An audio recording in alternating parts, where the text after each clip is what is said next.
One, two, three, four.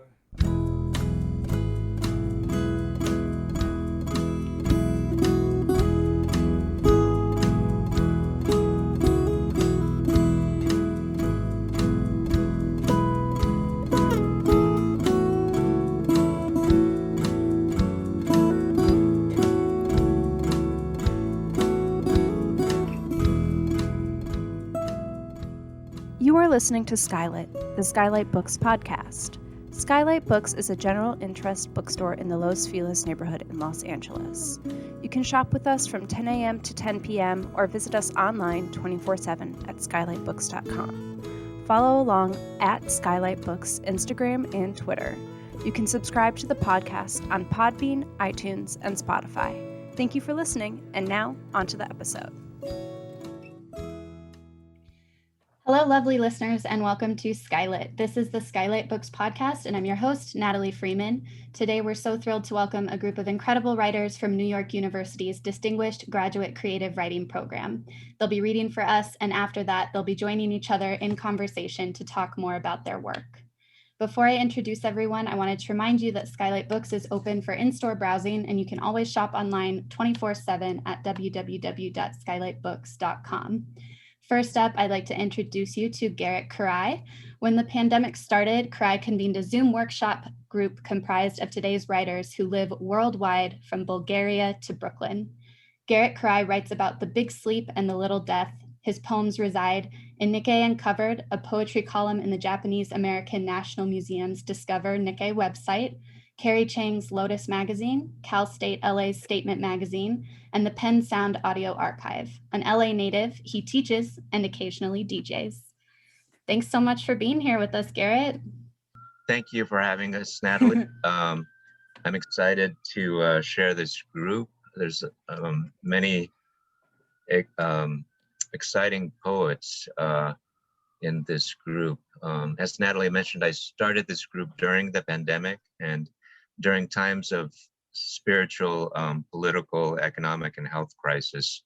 I think is always, it's a ripe time for poetry. So I'd like to, we're going to do this in semi-autobiographical order, starting with Nellie Bridge. Nellie is a poet and high school teacher living in Sofia, Bulgaria, with her 12-year-old daughter.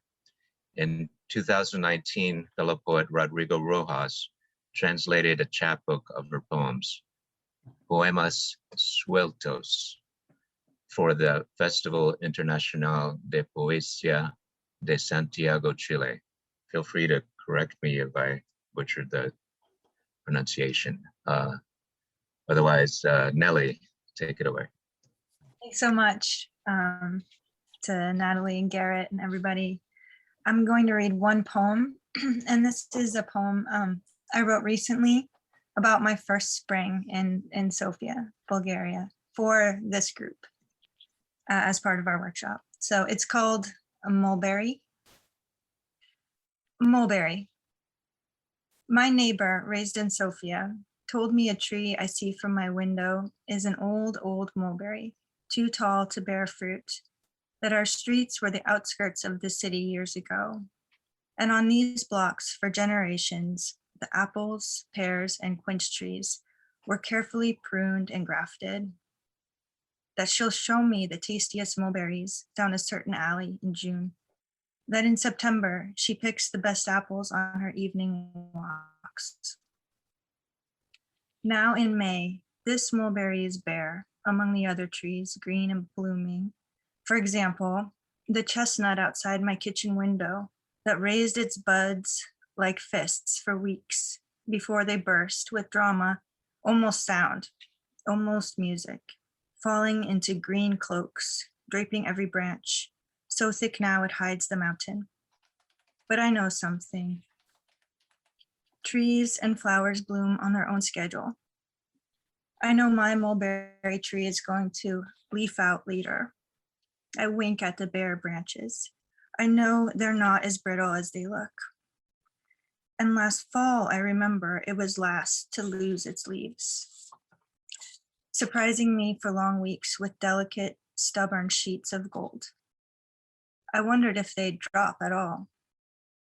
Staying put as company for months into the cold, gold yellow, and then one day walking home, all of them had fallen. And though this is my first spring here, I still know something. There is timing to observe. I like the early ones, the late ones, sticking out among and against. I like this tree.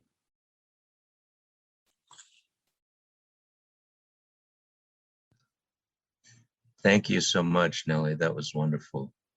And next, let's go to Aaron Balkan. Aaron's work can be found in Fence, Harper's, and American Poetry Review. He is also author of a novel, The Book of Dumb. He grew up in Arizona, but lives in New York. Take it away, Aaron Balkan. Hey guys. Hello. How's Good it to see going? you. Good. How's Great to LA? You look like you're in Hawaii though. Yeah. I am in LA and I'm off for the summer, and I don't know, we have a pool, so the shirt, It's Hawaiian shirt. beautiful. It looks vast. Oh, I just realized what you're talking about. Yeah, I have a Zoom background, and I don't know how that background got there. It's not my chosen I do. background. It's probably your child. My child? Oh, yeah. That's probably what happened. That's what my kids do. Yeah. All right. I'm gonna read this real fast so I can get through it. It's a long poem. And it's called Smell of the Sun. Not my wife asleep in the next room. Not my sister waking up somewhere above Beijing. Or my father standing at the canyon's edge staring down the coyote who just shit by the side of the house. Not the coyote bored with the psychodrama heading back down the ravine. Because there were so many rivers on which to float, I chose. And putting drunk back inside the packet boat, it took me only 8 hours to figure out who was the rudder. The fields we drifted past were empty, except for one, where on a tree stump set back from the banks, a crank-up gramophone played. Many times you have lingered around my cabin door. These women were pouring beer for famous bearded writers. They lay plates of kielbasa and beer steins before them. And the men, they clanked their steins. They toasted to drift, which is like skateboarding through cemeteries. Olmsted's Greenwood, Bernstein, Basquiat, for the Brooklyn dead. Past the public mausoleum we once stopped to inspect, the sign that says all guests are welcome to leave artificial flowers. They're made from crepe paper, dyed pinks that stain the yellows. The spines of choreographed wire. Letter to myself, Berkeley, 2004. I wake from the smell of the sun, re-rotting the head of a giant sturgeon, resting in the bathtub planter outside my window. The coffee is strong and the milk is only slightly sour.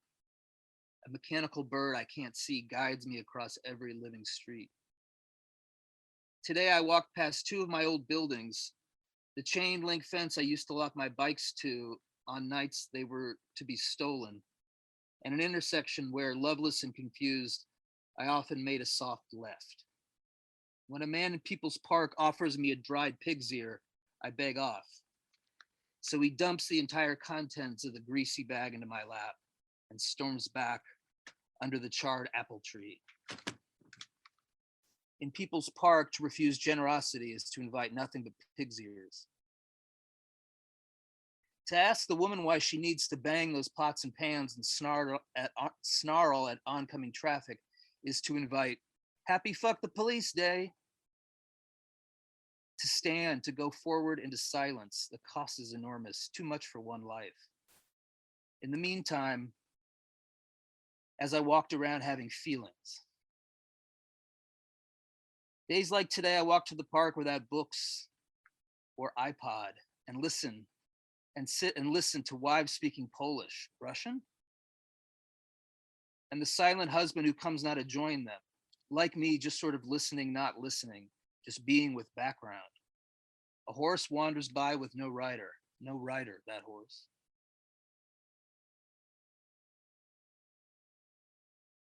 The sky is Arizona Highways magazine shredded into pieces. The ground is mud, packed tight and cold. The horse is real, but viewed through the hatchback, it looks so much like the movies, and you just sit back and take it so easy. The soundtrack is Jon Stewart, the Kingston Trio guy, the song about the blind horse driver, the hardiest of all horse shit. It's got lines like, about those good old days, well, the old lady replied, well, they were just a lot of people doing the best that they could. And then the lady said they did it pretty up and walking good. Up and walking meaning motherfucking. And as for the old campaigner, darkness, my name is Dennis Johnson. Mattress, my name is John Dos Passos. Dad, I like the email you wrote about the coyote, the one where he cracks the thin layer of birdbath ice with the tap of his muzzle, then walks to the house at the side of the house to shit. If you don't need it for your poem,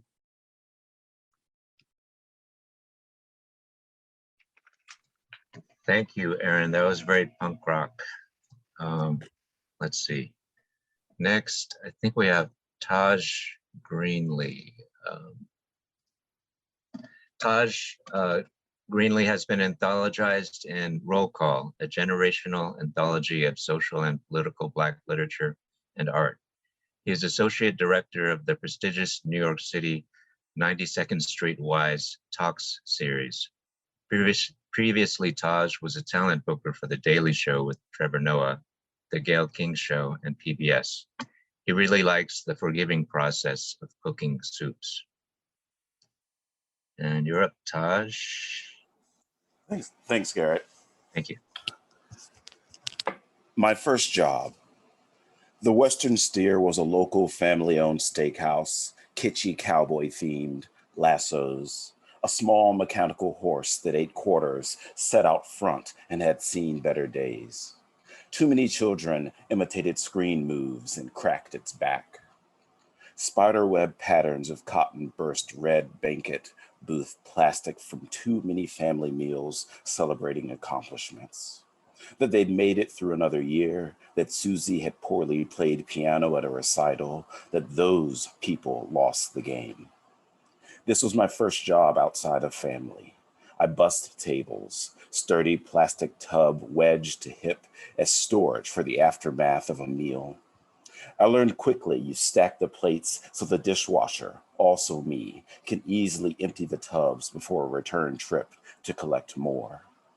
The uneaten petite filet, the nibbled, the slurped and sopped gravy streaks, the picked apart and eaten around, the wet and shiny gristle, celery stalks, parsley, cold half catsup covered home fries, buttered shells of seafood split and forlorn, quartered burgers for children more interested in crayons than overcooked proteins, many a retainer, waddled money sometimes, a jeweled ring, the tables an explosion of dinner misunderstood, that unseen hands made dishes and my young brown hands took those plates away and splatters away. After 2 months, all the waitresses told me I did great on a busy holiday Friday. Endless families lined at the blonde hostess for their chance at Western Steer. Consume and then home to live the lives you'd expect. I gathered plates and washed dull knives and moved through it all like I liked it, like money wasn't involved and jobs were just how we spend hours when we're not sleeping or being loved. When the last kindness of people left, tipping too little, Gloria, the head waitress with the most tables, handed me my share of gratuity. She said, "We trust you as one of us now." In my hands was almost triple the amount of money I'd made during past shifts. I wasn't good at math, but I instantly knew they'd been cheating me, not sharing the proper percentages.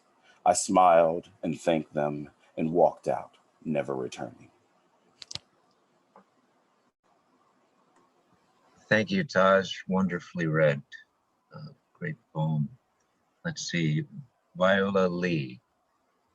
Viola Lee has recently published poems in Bellevue Literary Review, Literary Mama, Hong Kong Review, Crosswinds Poetry Journal, and another Chicago magazine.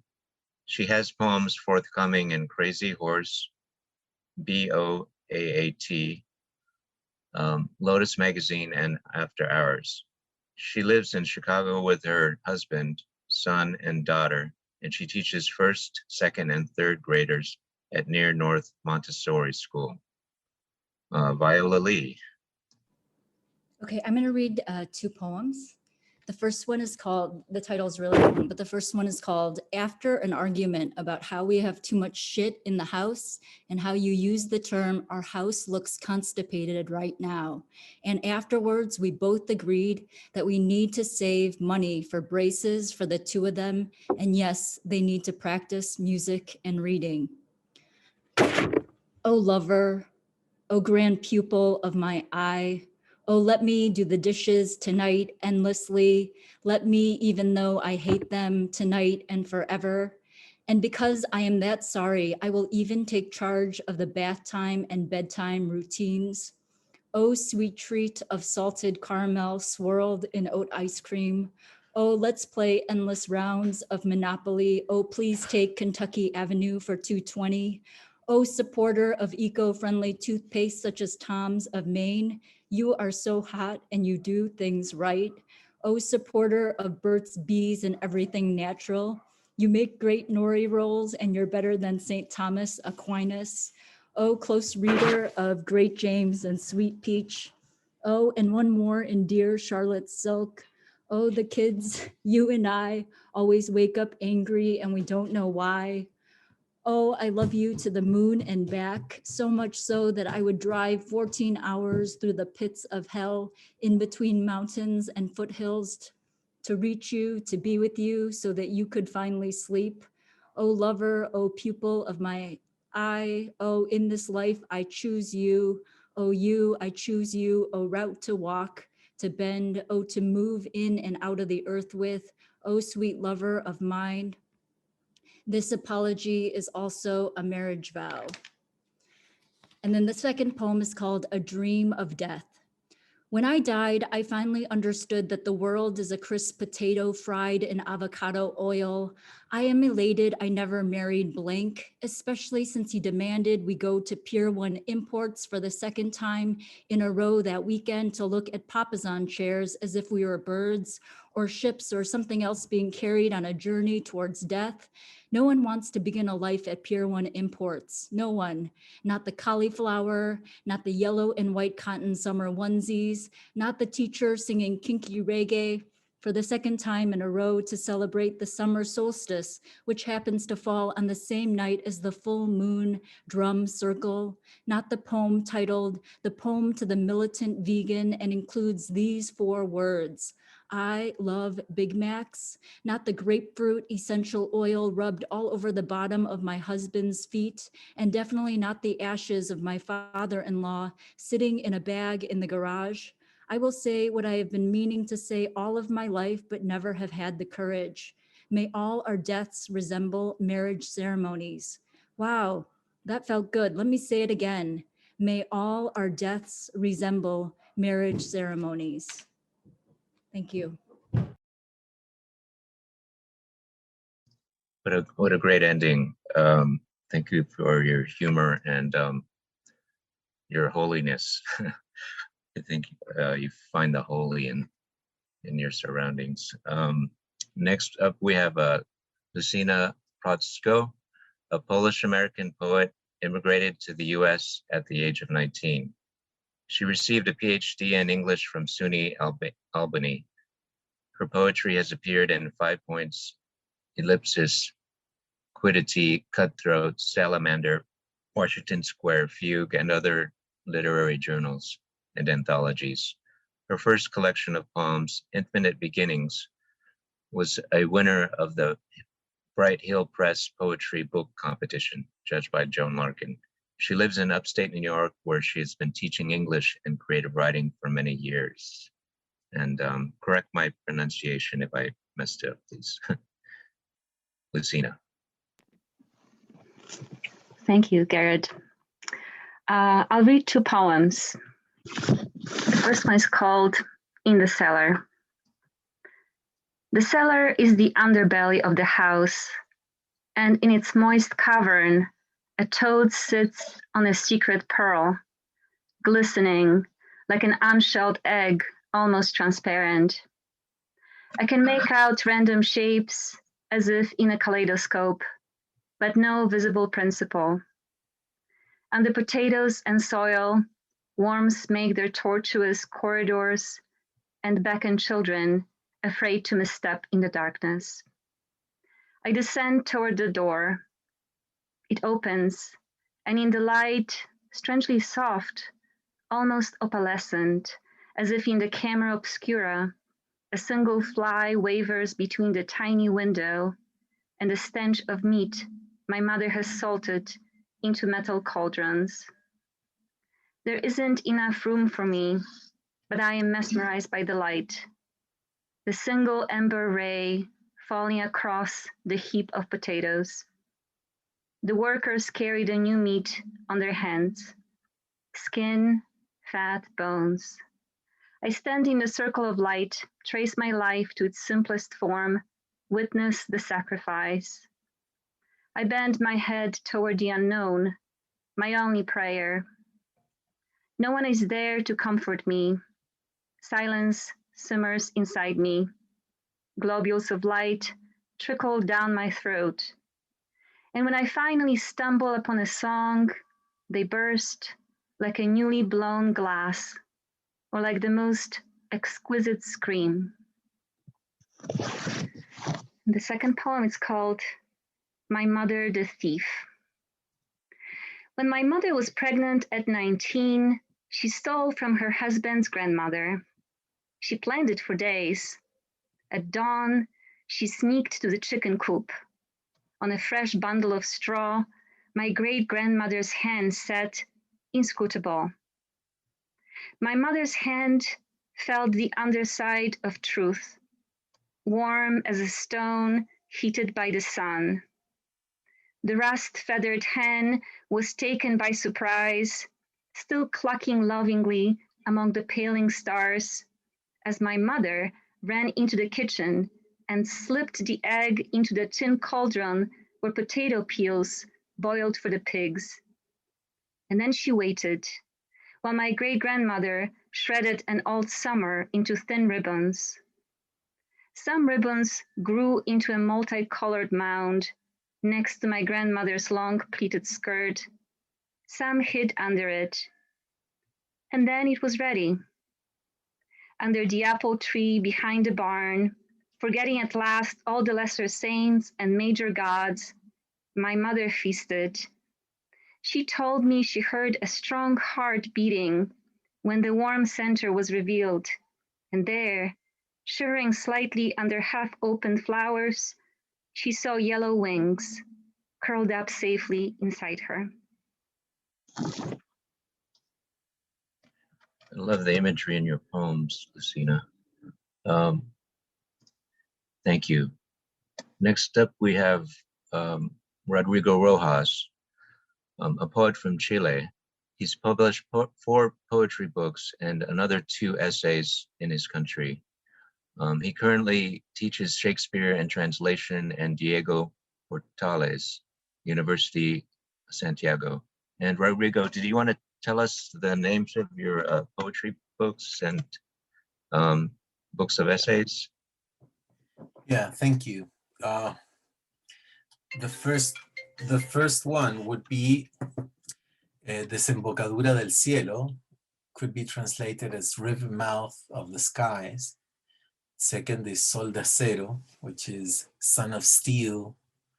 The other one was written when I knew you all guys in New York. It's called Grand Central. And the last poetry book is called Morning Star, Estrella de la Mañana. That's it. And the essays, the one essay book is about translation of poets from the First Nations. And the other one is about the visual arts. I had to be a curator in a big museum for an exhibition. It was my first time, and I was so scared that my only protection was to write a whole essay about the experience. That's it. Okay, so I'll begin. The first poem, well, both poems are set in Chile. The first one is called On Strikes. I can see my 10-year-old self looking out the window of the car as we approach a barricade on the highway. It's winter, on the background a snowed mountain range, on the foreground people with fists raised to the dove-gray sky. It was clear that this was a transgression. Who was the silent adult driving the car? Mother? Stepfather? My body, an antenna tuned into fear, took the silence as a confirmation. It's 1982, the first general strike against Pinochet. Tires, satellite billows, heavy and dark billows crossed by rubber threads floating upwards inside the car on my lap, a new language. Castor, the brightest, and Pollux, its twin star. I wanted it to be my destination anywhere but here, so when that adult offered me earlier a book with the twin stars on the cover, I accepted. Learning English with Castor and Pollux is fun. I was leafing through it when the car stopped. Anger, hunger in the faces outside. It would take me months to clearly pronounce the difference between the two words, but to me they were twins born that day. To write a poem on a second language, it's like finding a mirror of absence, a reflection of empty spaces. When you hear an echo at the end of the line, approach it in silence. Use your crossbow. At home in the countryside just outside Santiago, there were multiple weapons decorating the walls of my grandfather's study. I now remember a Mauser rifle. Its bayonet made it seem impossibly long. A Winchester, just like the ones I saw in the 4 o'clock westerns. A cavalry sword, pistols. This was another language, one spoken on the frontier between my own games and a precise political statement. It was my family's mother tongue, a mark, a sign on my forehead that I've tried to erase for decades. Lists of words memorized, none truly by heart. The second, the third language, the alarming third, have their own electric fields where energy is stored. Move your tongue closer. Feel the lightning strike. Okay, and the second is called Gallery of the Dead, and is set in front of a collection of ancient artifacts from the Americas, from Peru, in fact. Gallery of the Dead, an iridescent cloth is under a glass in the museum. It's a skirt, a cape, a crown of some sort. By 700 AC, the Paracas of ancient Peru had become perfect weavers of bird feathers. To this day, on the fabric's surface, the hairs of the woven feathers split the light. But in exhibition is only a cloth framed by text and glass forced into stillness. Sophisticated is the word used in the object label. It adds that this practice, the weaving, was an attempt, not an achievement, but an attempt to represent the beauty of the surroundings. Words fall short, not like in a poem where they fail. To fall short here is to enlighten, to name. This was going to be a long poem about deceit, about museums and living cultures with their familiar objects cased in glass. But then I saw the radiant cloth breathing heavily in front of me. The feigned admiration of the curatorial note had no life. This robe was there with a whole flock woven into it. scattered in flight, gleaming from all angles, then that flock regrouped as a solar disk. I saw the weavers with their plumed weft threading unconceivable colors for death. I saw a blustery coast, a desert underneath the weight of fog, the funeral procession of a gleaming body under the feathered robe.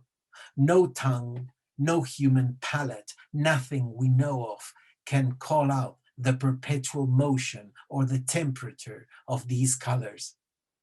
Go now and put that on a label, describe it, place it in time or in culture.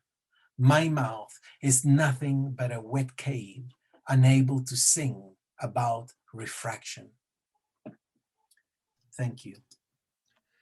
Thank you, Rodrigo. I'm so wowed by Rodrigo's poems and the poems of every one of these poets in this workshop. Thank you so much, Rodrigo and everyone. Sara Wallace is the author of The Rival, selected for the Aga Shahid Ali Poetry Prize and the chapbook Edge. Her poetry has appeared in such publications as Agni, Hanging Loose, Michigan Quarterly Review, Poetry Daily, Yale Review, and others. She lives in Brooklyn for the next 2 weeks and is a future resident of Queens. Sara Wallace. Thank you, Garrett. The first poem I'm going to read is called The River. Looking at the river, wide, dank green and spiky with fallen branches, shadowed by neatly planted thickets of birch. It's early morning and only a small corner's lit, but that riffled water spangles up bright like the hips of a dancing woman in a short sequin dress, beckoning me to the floor, as if I could put my hands on her sweaty shoulders and find something long hidden in myself. I turn away to look at the dry clipped lawn across the road, 7 hens crawling up a hill, a fence of tall sunflowers, the first small brown leaves of fall blowing across the asphalt. When I turn back towards the water, the sun's high, all her body wrinkling that dress now, a long flank of sequins cascading upstream towards the bridge, their glimmer veiling her wrung out thighs, how she'd collapse hard in a folding chair, reaching for her cherry top drink, laughing for the DJ to cue up another, everyone waiting for her to name the song. I can almost hear the one she'd call. Years ago, I threw back my head dancing to it, strobes brightening the whole length of me, everyone in that dank room wanting me, or at least I thought they did. And here I am looking for the name of something I used to be in a darkening lead-choked channel, restless, sad, joyous, autumn wind tickling my shirt. I chose that poem because of the big chill theme for our group. And the next poem I'm going to read is a poem in a kind of a scattered form where it spreads across the page, which you can't see anyway, but maybe you can hear. But this is a form I worked on with this group, so I really appreciate their support as I was figuring it out. This poem is called Tar. Driving down Oracle, Miracle Mile, Buena Vista, Fontainebleau, does the street's name seep into your tires? When you open the window, can you feel the syllables in your face? On River Road one night, stopped by a cloud of white cows on the asphalt, green fire from the petroleum refinery stacks rippled on the river like emerald. One cow reached her head in the window and licked the apple off your lap, her eyes glossy as freshly laid tar. You liked throwing your life away, watching it spark across the pavement like a tossed cigarette. Seth and Sebastian and Houston and Duluth, so many more years in the bags. Slag heaps and flame stacks. You never read the Bible, what did you know? You were your own neglectful mother, yawning into a trash novel while you ran bra off all over town, trying to get your own attention. Walking the glossy line, running down the middle of Maine with your arms out. You thought if you could be normal, you could be loved, which was probably true. Now you think Miracle Mile will whisper miracles in your ear. On Speedway, you'll feel movement in your bones. On Oracle, you'll hear the song under the songs. Maybe it's the bass of tires on the rutted pavement. When you were pregnant, you lived on an intersection. If it was a boy, you'd name him Robert. If it was a girl, you'd name her Arabella. You lived your life like an atheist until you had a child. Now you pray every day. You should have never made eye contact with that cow. You should have never seen the moonlight on her wet nose. Her tongue smelled like hay. How can something so dead smell so alive?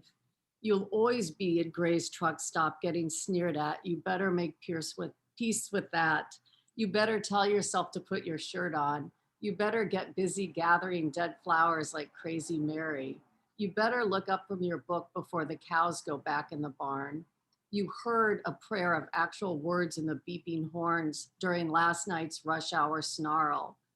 Maybe it's written on the stones under the white running water, there on the foam, there on the mouth sliming your neck, there on the chain snarling between your breasts, there on the wrinkled sheets, there on the batter smooth paint on the wall, there on the cow's tongue hot as placenta, licking the fruit off your half-rotted lap.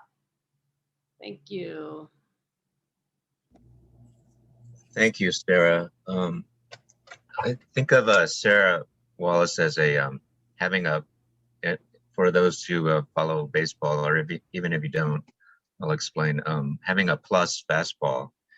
It's just, people have a plus fastball. It's it's just, here it is, try to hit it, you know. I don't know if that makes sense to you, but just very strong. You know, and every one of these poets has, you know, different kind of styles of pitching, as it were. And yeah, I'm very happy to be connected to them and hear their poems. And before we start some conversation, Garrett, do you want to read us a little something? Yes. So I'll just read a couple of short poems, whole poems. Hababo, Hababo. What does that mean? I made it up. In Philadelphia, the text is unbroken, and the rain comes down in couplets. But this is not Philadelphia, and we are only a couple of sons of bitches, a pair of infield singles due to a generous scorekeeper. Life has no referential. It is only some unhappy hababo with unwanted hair in unwanted places. If we can only maintain an idiot's delight, that is enough. Enough to tide us over until the next pile of papers whispers our name and numbers. So I actually wrote that when I went to school with all these poets long ago at NYU. And another poem, Word Up. Who is Foghorn Leghorn, and what if the sky really is falling? I say, I mean, what do my words really convey but the drop from a steep cliff and the cloud of smoke from a fallen phrase? Time is not the matter, nor the color of your shoes when you leave in the morning. This is a full revolution, an utterance around the earth. In God's version, it goes around the sun. Let your feet be perfumed sea bass, and my phonemes the friends you never had. For what else is there in this world gone from mud to mad? Words are horizontal verticals, orbiting our flesh like particles around an atom. For logos goes as woe goes, like flies around fallen meat. In the end, the beginning, in the beginning, the end. I've heard the maggots singing, whispering to me, amen. Thank you. I'll introduce the conversation segment now. Okay. So let's start the conversation segment of our podcast. And let me find our questions here. So we have some questions, and I'll just ask them. Feel free to, if you have any other questions that we don't get to, just speak up. And I guess I'll look for hands in the video, either raise your hand or do it with the icon. First question is, what is the role of community in writing poetry, and how does that relate to writing as a solitary process? Who wants to start the discussion on that? So I just think it's so interesting to think about that because, I mean, for most of my life, I always thought about writing as a very solitary process, pen and paper, and a writer hanging out in front of their computer and trying to make sense of the reality. But more and more in more recent years, I started appreciating the community aspect of writing. And I think our group sort of is a testimony to that, actually. What happens when you're there alone, I feel, one of the things that happens, for one thing, writing is an act of self-affirmation. I think for all of us, if you're a poet, but especially for a woman poet, for example. But on the other hand, I think we cannot help but feel those moments of self-doubt. And I think when you are part of community, when you're part of community of peers, of other poets, of other artists, you gain a certain amount of support that you wouldn't otherwise.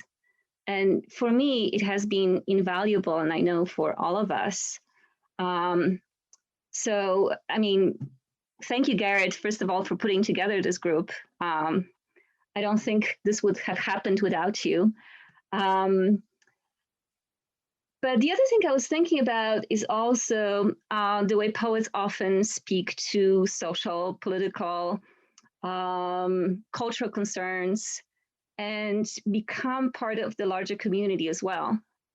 In fact, the more I think about poetic voice, the more I thought about the idea that it's hard to have a completely solitary voice, that our voices are shaped so much by ancestral, familial, culture voices that exist in our heads.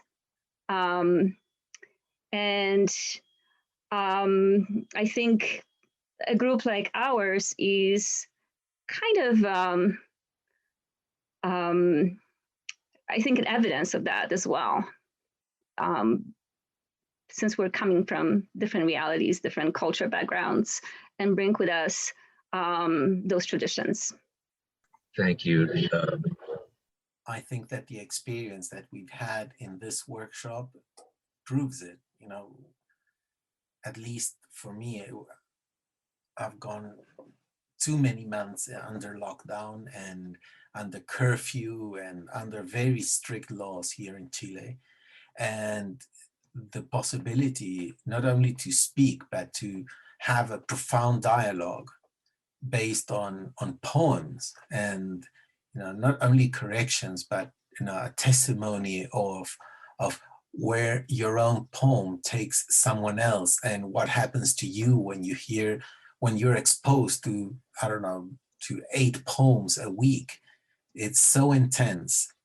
And I don't know, I couldn't have imagined certain lines or certain topics without that feedback. And that's perhaps a very small community, but it is so intense that it's, you know, perhaps even my main community within the creative field of my life. To jump on and echo what has been said, I find this sense of community so important to me that it is seeped into my writing process. So when I'm writing, I can feel the support in a way. Even when I'm generating a poem, I don't feel like I'm throwing it into the void, and I can just sort of feel this invisible support around me, almost like a blanket being wrapped around me. And it's not just nice, it's really energizing. And I think it has energized my generative process. Yes, I'll just add that I think having workshops and anything like a workshop or reading or events or things like this podcast, it just helps keep poetry alive, because there's so many reasons not to write poetry.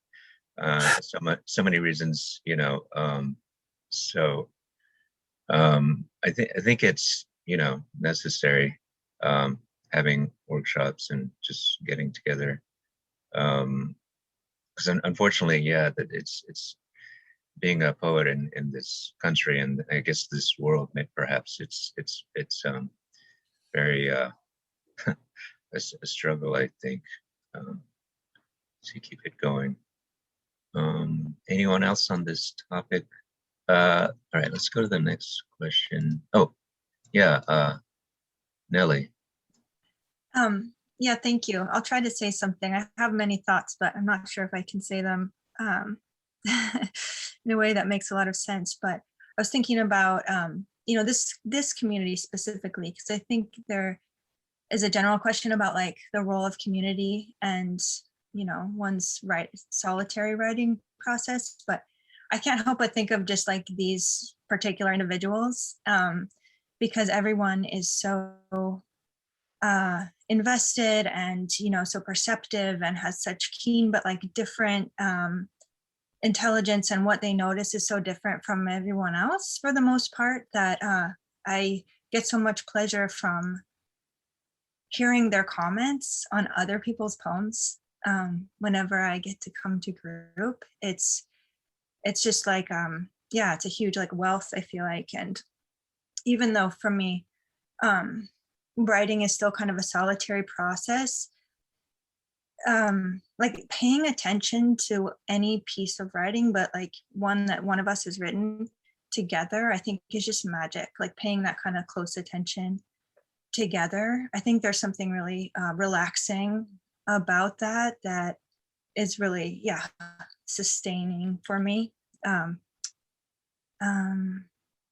just in general for me, I really appreciate it for my work, because I feel like it really raises the bar for both how I read and how I listen, and what I bring to group, because of the care people put into their work and their reading.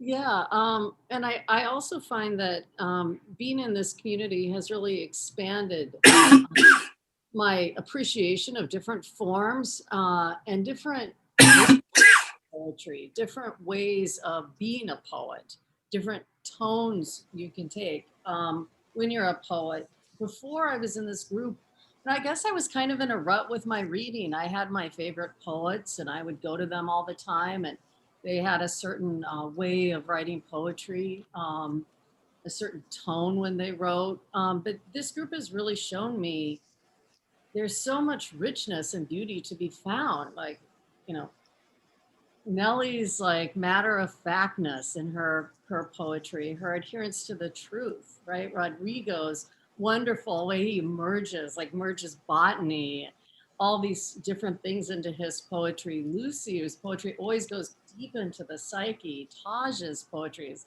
clear, right? And wonderful. And Viola's poetry with her like incredible like list of the quotidian made holy. It's just like, this has enriched me so much and expanded what I turn to when I read, and I'm hoping giving me breadth to my own writing.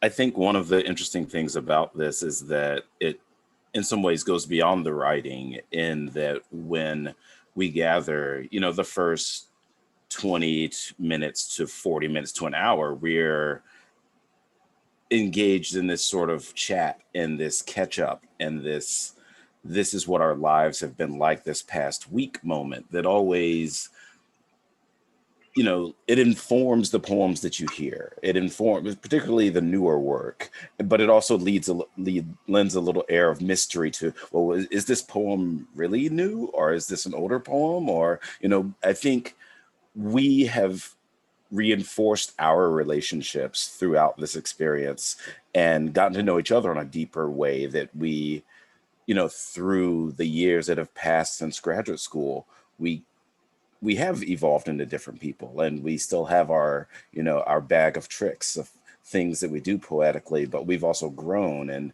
come to a place of trusting each other to kind of remind ourselves how we can keep pushing, how we can keep being authentic or challenging ourselves and looking for more ways to explore ourselves and the world through poems. And I feel like that's something that is a little different than in grad school. You know, you had that opportunity after a workshop to connect, to chat, but you didn't really, you know, it's a luxury that we've created for ourselves to have this space to really get to know each other in this deeper way that is really special. And I don't think that would have happened if this were a strict workshop under the auspices of a university or some other leadership. I think it would be really strange to pay to chit chat. Thank you. Rodrigo, if you don't mind, if we could go to Viola, since I don't think we've heard from her in the commentary yet. Did you have something to say, Viola? Yeah, just really quickly. First of all, just so grateful to this group, so grateful. And Garrett, thank you so much again for bringing everyone together, last, maybe like a year and a half ago. Just a couple things. I feel like also what has allowed, I am so grateful to this community, just like the amount of, everyone here, they love poetry so intensely. And there have been times where we start at 1 o'clock Chicago time and we have ended, I feel like there was like one day where we ended at like 6 p.m. And so I do feel like there's like a level where time just like continues, or like we don't even keep track of time because of just like the group and how closely everyone's reading everyone's poems. But I also like think about this idea of just like working through crisis. And I feel like this group really has like, like all that has happened with the year. And even when we first, like even in graduate school, right after 9/11, and even now during this coronavirus, like I feel like we have all like kind of worked through the crisis, whether that's like writing individually, independently, or just like coming together and reading each other's work closely. So just so grateful. How is your writing process intertwined with your daily life? What things inspire you? How do you find time to write? That was my suggestion. I do not, about the recipe, I do not personally have a recipe to share. I haven't brought a recipe, but I know we have a lot of amazing food poems in this group and people writing about manuka honey, and roast pork and gumbo. And so maybe there is a space for someone more eloquent than I to say something about food recipes and poems. The obvious thing is both poetry and food. It's you use your mouth for them. And I think a lot of poets, they can, it's like you're tasting the words. People who haven't gotten into poetry, it's because you're not, probably partially because you haven't read it aloud and tasted the words. I always promise myself that I'm going to write on a certain day, much in advance of the workshop. But without the workshop and that pressure, I wouldn't be able to write. And I never hold true to my promise of writing that day. And I have like a topic that I want to develop in poetry the whole week. And I sit down sometimes the day before or sometimes the morning before of the workshop. And I sit down to write that poem specifically and something else comes up. And I stay with that. When I've managed to work on things with much time in advance, the poem becomes so baroque, so intricate that I can hardly understand it. And but the recipe would be to have people to read your poems. It's great as a mirror. New topics come through, and also hearing someone else's poem. I've robbed so much from the people that I hear, and it works. That's a way to keep things fresh. listening to new things, especially listening. I get more by listening than by reading. I think Sarah Wallace is looking for something that may be appropriate. Yes. So I am looking for this recipe poem I wrote called Gumbo. And this was a found poem, meaning that I just decided it would be fun to write a poem that was based on actual lines from a cookbook. And I had this cookbook on my bookshelf. It was 1958 Junior League cookbook from Baton Rouge. And it had this section called How Men Cook, which was, sorry to say mocking men cooking, but anyway, they had this wonderful, hilarious recipe for gumbo that I just decided to take the recipe and sort of intertwine it with sort of a cinematic narrative. So yeah, I guess I'll read it. So this is called Gumbo. First, you make a roux. Stand in front of the skillet, the flame on low, and it's 90 degrees outside with 95% humidity, but you stir in slow circles, watching the small red peppers sway listlessly on the bush outside the shotgun's open back door for 45 minutes until the roux turns nut brown. Then you add the holy trinity, the celery, green pepper, onion, the cut grass smell tickling your nose, a pickup backfiring outside the door, someone slamming the tailgate, scraping and yelling where someone, could it be your cousin Jeremy, is putting their hunting dogs inside. Then add the shrimp, stirring constantly, and shift to one side of the stove because the sun's crawled up the rough floorboards now, stinging your calves like red ants, like chiggers, and you can see the full truck. You can see in the bed, and there's a coyote laid out dead. Set the shrimp aside.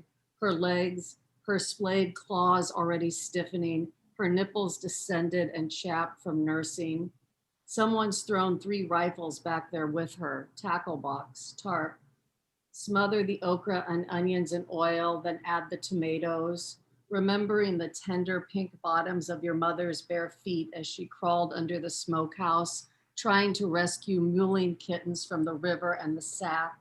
Return the shrimp with the roux and simmer, stirring through the long afternoon, listening to the boats channeling down the oily river, looking past the 2 tightly curtained rooms where the fan and your cracked open book wait, to the shut door in the main room behind which your husband sits. Watch the shadows crawl under the door, the backyard turning purple then black, remembering the Christmas you got married, when your mother-in-law gave you amber earrings and a short peach-colored nightie, like the women were your fault, or maybe she just felt for you. Serve over rice with more Tabasco than the men like. Stare at the dead coyote, eating gumbo in a Chinette bowl. It's not that you blame your mother for leaving, you just wish it had been you. Thanks. Thanks, Taj, for reminding me about that poem. That was your poem, Sarah? Yeah. Oh, wow. First, I thought you were reading a recipe. That was great. I was a recipe. Oh, okay. I will quickly add that I think as we have produced so many poems throughout the year, that it is one of the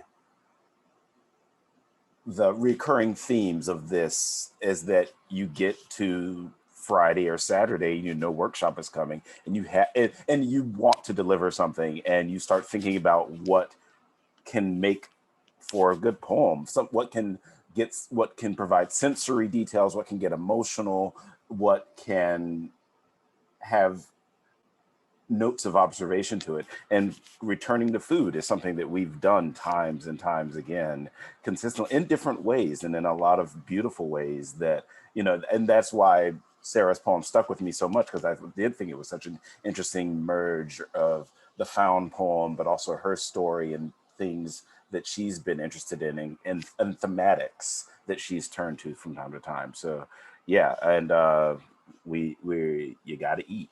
Yeah, I totally agree with what Taj said.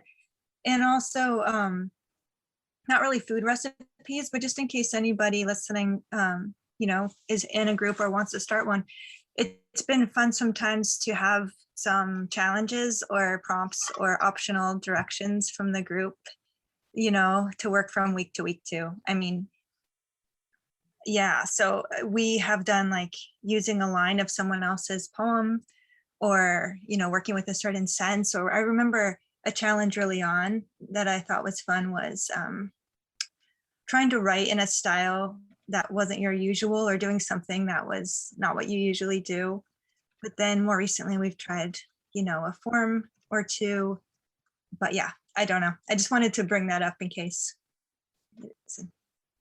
it seems like it might be useful. Thank you, Nellie.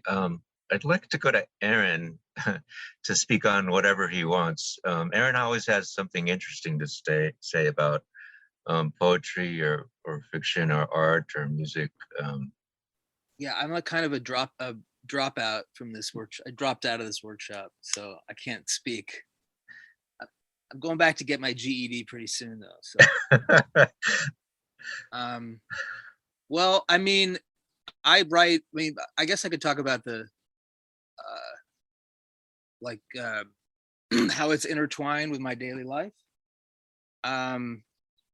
Like I've been writing prose lately, and so I write every day, like 5 days a week, and then I leave the weekends for for not serious prose or maybe even poetry if I feel like I can write a poem.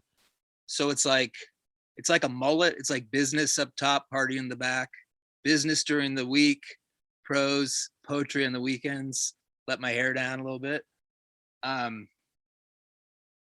But mostly it's drudgery to write and try and produce lots of prose. It's better, it's more enjoyable to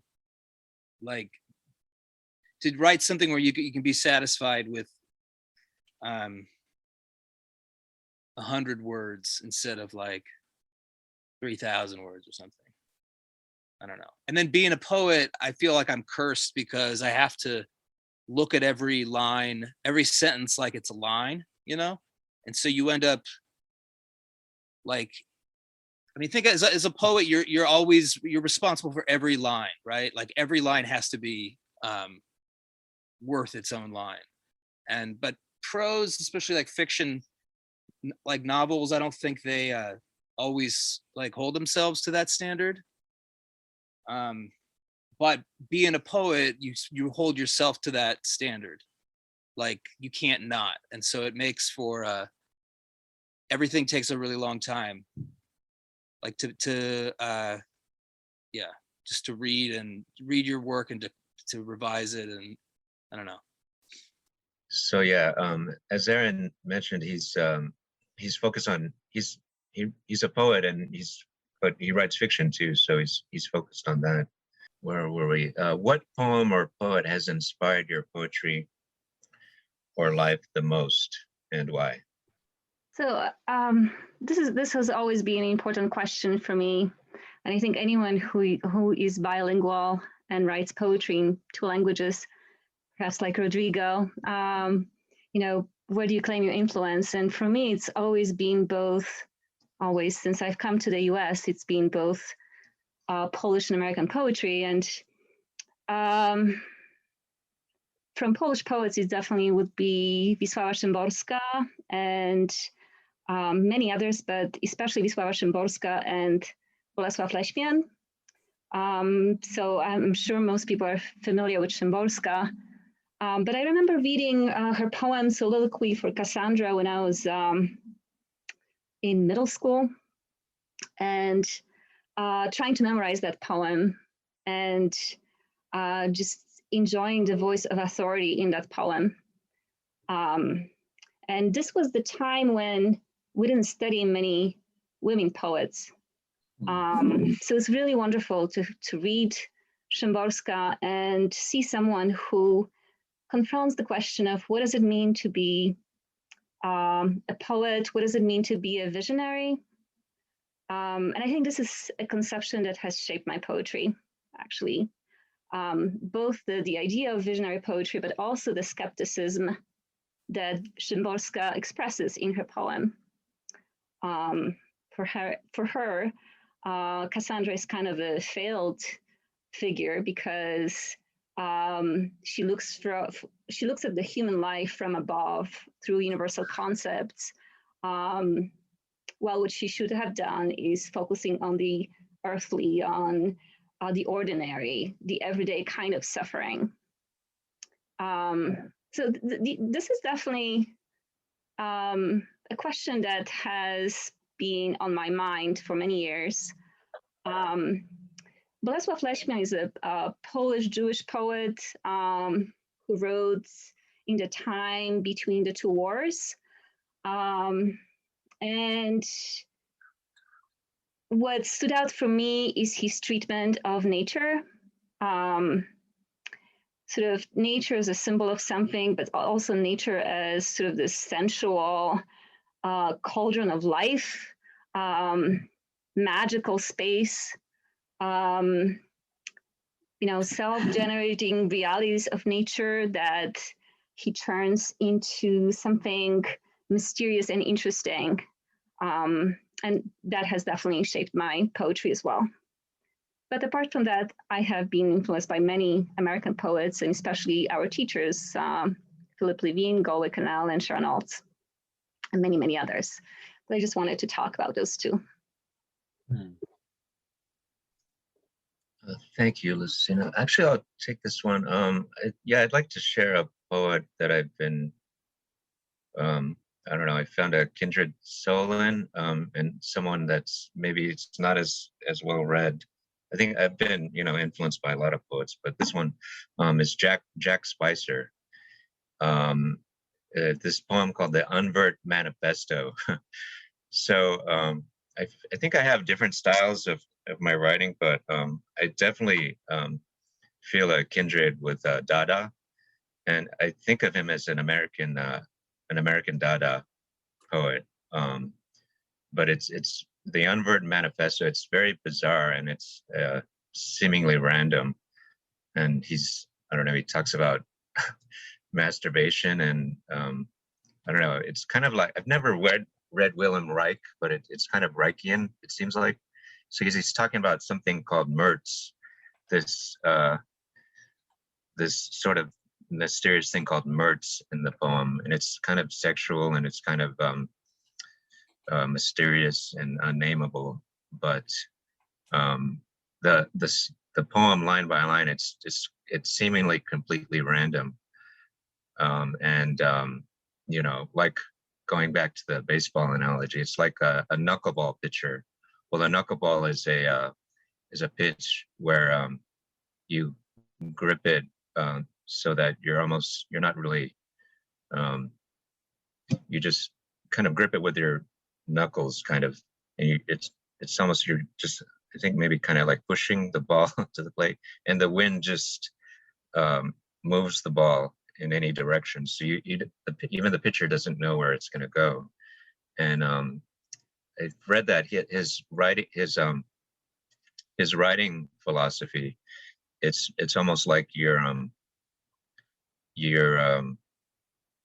not writing the poem, your ego's not writing the poem, it's just the poem is writing through you.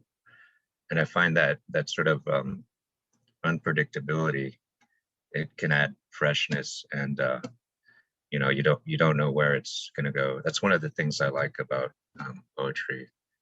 And there's other people in that genre. I think actually Aaron Balkan, many of his poems are like that. And I guess Dean Young, other people. What are your poems and poets you're influenced by? I know they're probably have a lot of influences.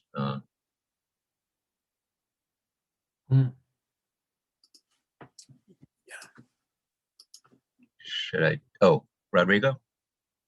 Yeah. One thing that has happened to me here is that everyone makes so many references to other authors, and that suits me very well because I'm an unfaithful reader.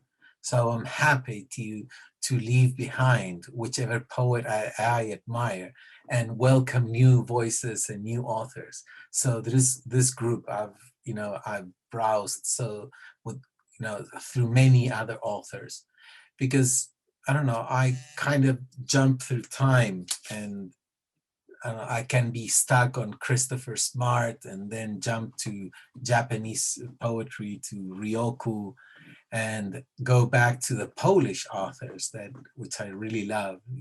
I don't know where I can get this notion of being in place, in time, in the evolution of ideas, of culture, that I get through Herbert, and all this cerebral thing through humor and lightheartedness. That's something that I would like to achieve someday. And I see it so clearly and so easily in Polish poets, Herbert and Zagajewski, Kryniecki, etc. And poets that I have to read in Spanish or sometimes in English, depending what translation comes first. And they seem so different in each translation. And so I'm going through a phase in which I like to read absolutely everything and not stick to a single aesthetics. I want to be, influenced. I want to be permeable. I want to change constantly. That's something that happens, especially in a workshop or this kind of workshop, where I feel not only stimulated but somehow contained. And I've never known I never knew how much this feeling was important. Perhaps when we met some decades ago, there was this strength or this coming out, and which I don't know if you needed people to contain your imagination, or I didn't think it was important to see if everyone understood what I was writing. I just wanted to get it out there, however it came out. And now I'm fascinated with dialogue. And when they recommend new authors, I feel that that's a continuation with the dialogue, or somebody else comes in with the poetry. And what happens is that, like Lucy was talking about writing in two languages, is that you kind of get lost in both languages, because you're so conscious about the limits, or about it's like multiplying by 2 whatever limit you have. And so when you read other poems, you are so aware that the act of reading and understanding is also an act of translation, that you're stuck within the fibers of language. So it's great to be stuck there when you have good and well-intentioned recommendations for poets. How can we grow poetry? I'll just set that up a little bit. So obviously poetry, if you compare it to the different art mediums, it's the following is very fervent, but the audience is fervent but small. And we could go into the many different reasons why people don't read poetry, which is maybe time for another podcast. But I think what are ways that poetry can grow? Personally, I think Richard Blanco, who read for Obama during the 2013 inauguration, used to think that, okay, like I said, the audience for poetry was, passionate but small. And then he read at the inauguration, and then he just got all kinds of people coming up to him on the street and getting requests to read in unusual places, like, I don't know, it was like the coast with reading for the Coast Guard or something like that. But I think,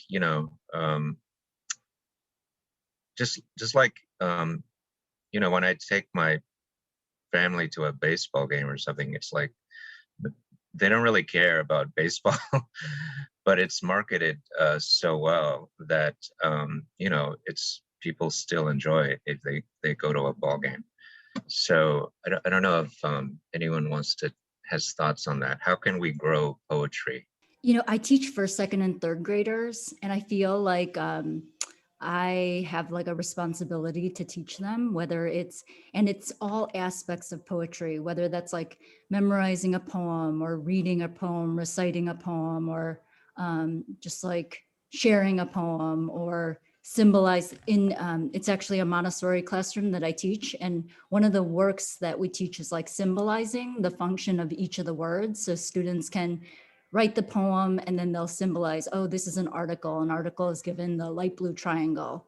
And so that's, like whether it's like symbolizing poems or just, I also feel like there are just, ways to get students interested, whether that's learning haiku or learning, just like other sijo, which is like a Korean form. But I think it's also important just to encourage and kind of teach it, even if it's really young. And to also, I think the most important is to try to make it as accessible as possible so that it's something where everyone kind of can read it and maybe not feel it, but read it. And so, which kind of, like, I feel like also like Sharon and Phil, they do so beautifully, like just like to make it as accessible and narrative. So I guess that's the way to grow it. I also feel like with my own family, like, like reading a poem before like a Thanksgiving gathering or, reading as much poetry as possible. And I think my children probably like, they roll their eyes. They're really just like, done with how many poems we can read in a day. But yeah, I think it's just to make it accessible and to share it. That would be my answer. Thank you, Viola. But by the way, she was Sharon and Phil, that she was referring to Sharon Olds and Phil Levine for the audience, two of our teachers that many of us had. Rodrigo. We were chatting about this yesterday, Garrett, and I mentioned something. I think that it's very important for the poets to wander off from their genre, from poetry itself, and apply it to other kinds of writing. I really love when poets, for example, write about the visual arts, not as a person that is an expert of visual arts, but they apply that sensibility elsewhere, and that's how they manage to gather like a new flock of readers, and convince them to cross this frontier towards poetry. Sometimes poetry is too intimidating, and people think that there is something there to decipher, or even they even feel stupid because they don't like something, as if they weren't allowed to not like it. So to go into essays or like Aaron goes into prose, I think it's a great idea. Or even trying out new mediums, like doing yourself some kind of art or movies or videos. I think that's a great idea, to go out into other genres to look for readers. I don't think you can grow poetry. Or you can just talk about literature as a whole. No, I don't think you can grow it. I think it's the one thing that you can't ever convince people to like, except little kids.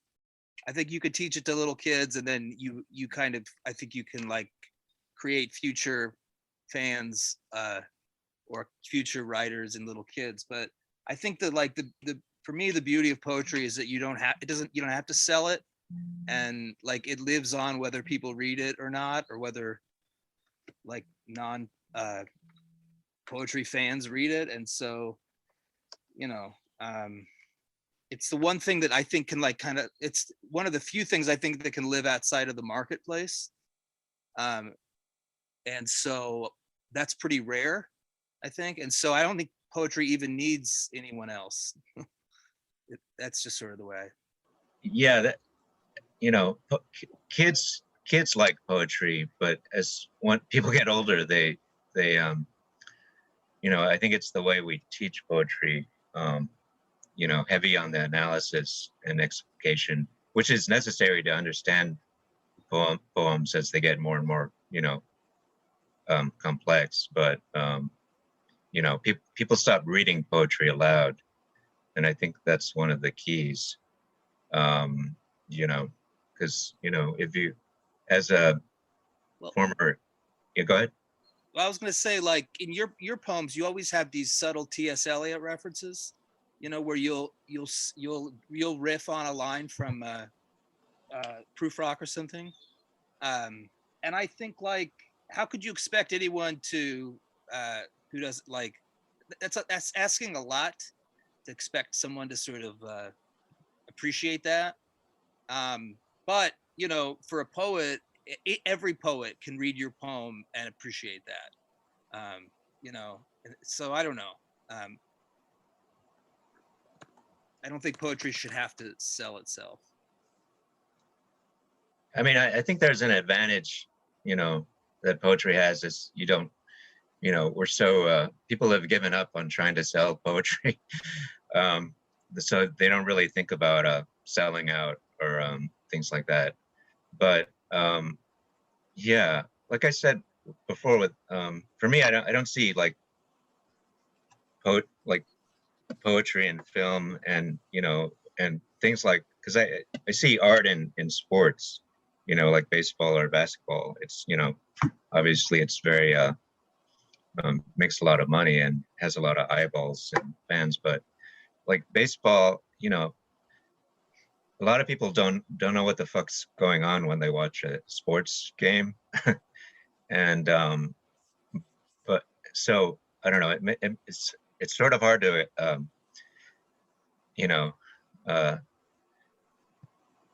convince people that like poetry is not really that much different than baseball or basketball or film or music or dance. It's I think there's a little bit of reluctance to market it, and then there's so many different reasons why people don't read poetry.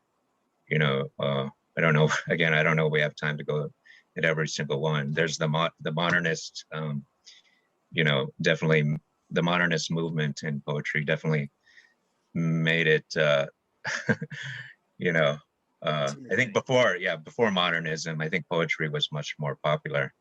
And personally, instead of making it everything accessible, I think there's room for complexity in poems, and it's definitely valid to make things accessible too. It's sort of like a personal choice. But yeah, I guess I have this vision for poetry that it's, I'm not going to say it's going to, we're going to make millions of dollars or things like that. But, it's a value, it's a quality product and it has a lot to offer that things other mediums don't have, that it slows time down.